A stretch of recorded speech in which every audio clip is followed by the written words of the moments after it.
நன்றி அண்ணா. அப்படி நடுநிலையோடு ஒருவர் இருந்தால் அவருக்கு கிடைக்கும் நன்மை என்ன?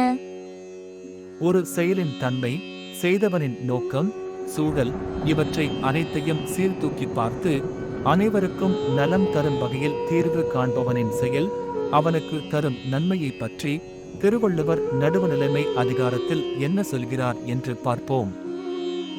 செப்பம் உடையவன் ஆக்கம் சிதைவின்றி எச்சத்திற்கு ஏமாப்பு உடைத்து. இதன் பொருள், நடுநிலையாக இருந்து செப்பம், அதாவது நேர்மை உடையவரின் செல்வம் அழிவின்றி வளர்ந்து கொண்டே இருக்கும். அது அவருக்கு பிறகு வரும் சந்ததிகளுக்கு பயன் அளிக்கும் வகையில் இழைத்து வளரும்.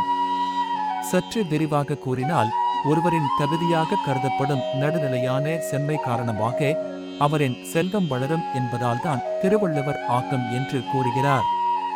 இந்த செல்வம் அந்த நேர்மை உடையவரின் வாழ்நாளில் மட்டும் அல்லாது அவரின் சந்ததிகளுக்கும் பயனும் பெருமையும் வலிமையும் அளிக்கும் வகையில் நிலைத்து வளரும். உலகியலின் பெருஞ்செல்வந்தர்களிடத்தில் அவர்களுடைய செல்வமே அவர்களுக்கு கேடு விளைவிப்பதை நாம் காண்கிறோம். ஆனால் நல்வழியில் வந்த செல்வம் அப்படியல்ல. அது நலனையும் பலனையும் பாதுகாப்பையும் தரும்.